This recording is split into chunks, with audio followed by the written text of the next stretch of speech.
বাড়িতে যদি আলু থাকে তাহলে একটু প্রেশার কুকারে সেদ্ধ করে নিন, কারণ এই রেসিপি একবার না খেলে আফসোস থেকে যাবে। খেতে এতটাই ভালো হয় আলুর এই রেসিপি। খেতে যেমন ভালো হয় বানানো ঠিক ততটাই সহজ।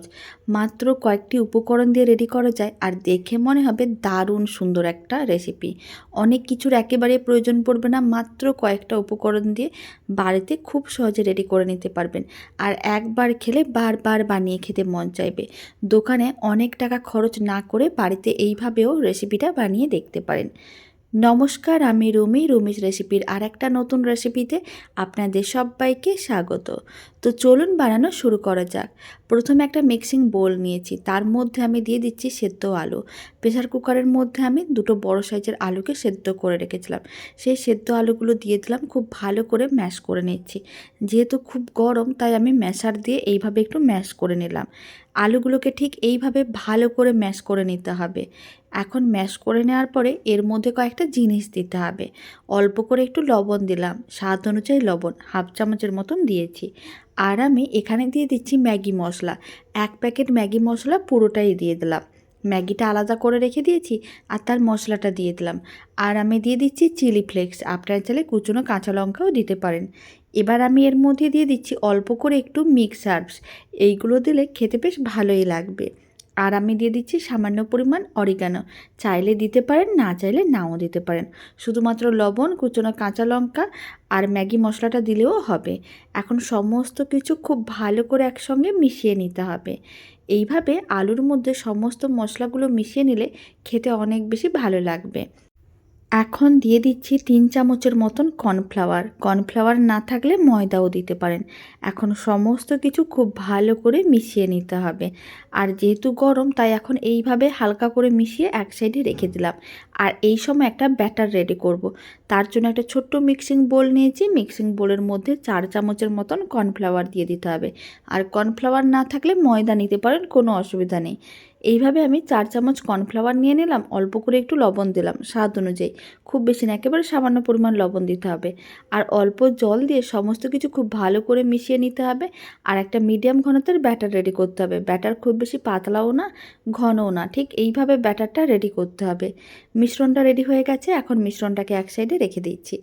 আর একটা মিক্সিং বোল নিয়েছি, তার মধ্যে যে ম্যাগিটা আলাদা করে রেখেছিলাম সেই ম্যাগিটা নিয়ে নিলাম। ম্যাগিটাকে ঠিক এইভাবে একেবারে ছোটো ছোটো টুকরো করে ভেঙে নিতে হবে।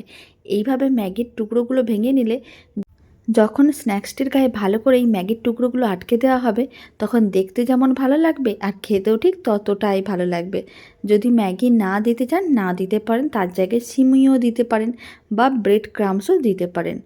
এবার হাতে অল্প করে একটু তেল ব্রাশ করে নিয়েছিলাম। আলুর যে মিশ্রণটা রেডি করে নিয়েছিলাম সেখান থেকে অল্প করে মিশ্রণ নিতে হবে আর এইভাবে গোল বলের মতন করে বানিয়ে নিতে হবে। সমস্ত বলগুলো ঠিক একইভাবেই রেডি করে নিতে হবে। আপনারা দেখুন সমস্ত বলগুলো রেডি করা হয়ে গেছে।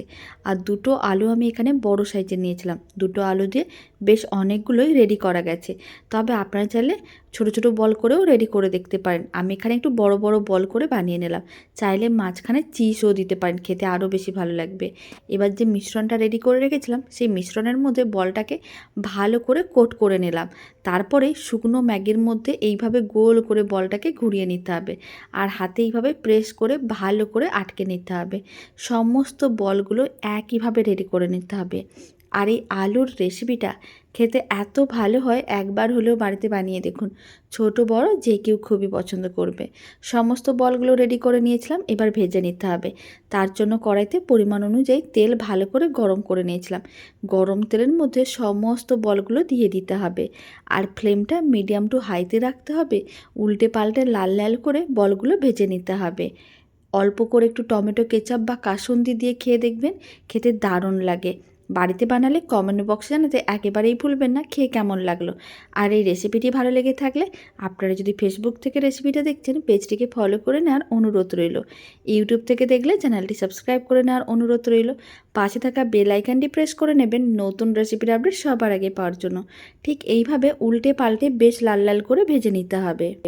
মোটামুটি 6 থেকে 7 মিনিটের মতন সময় প্রয়োজন পড়েছিল। দারুণ স্বাদের স্ন্যাক্সগুলো বেশ উল্টে পাল্টে লাল লাল করে ভেজে নিয়েছিলাম। এবার এই আলুর স্ন্যাক্সগুলোকে তুলে একটা প্লেটের মধ্যে সার্ভ করে নিতে হবে। আর আপনারাই বলুন দেখতে কেমন হয়েছে। দেখতে যত না ভালো হয়, খেতে তার থেকে অনেক বেশি ভালো হয়। চাইলে ওপরে অল্প করে একটু মিক্স হার্বস ছড়িয়ে দিতে পারেন, এতে দেখতে বেশ ভালো লাগবে। বা পেরি পেরি মশলাও ছড়িয়ে দিতে পারেন। আর না হলে এইভাবেও সার্ভ করে দেখবেন। অল্প একটু টমেটো কেচাপ দিয়ে জাস্ট আড্ডাটা জমে যাবে, মনও ভরে যাবে। অল্প কয়েকটা উপকরণ দিয়ে বাড়িতেই কত সহজে স্ন্যাক্স বানানো যায়, দোকান থেকে কি আর কেনার প্রয়োজন পড়বে? আপনারাই বলুন।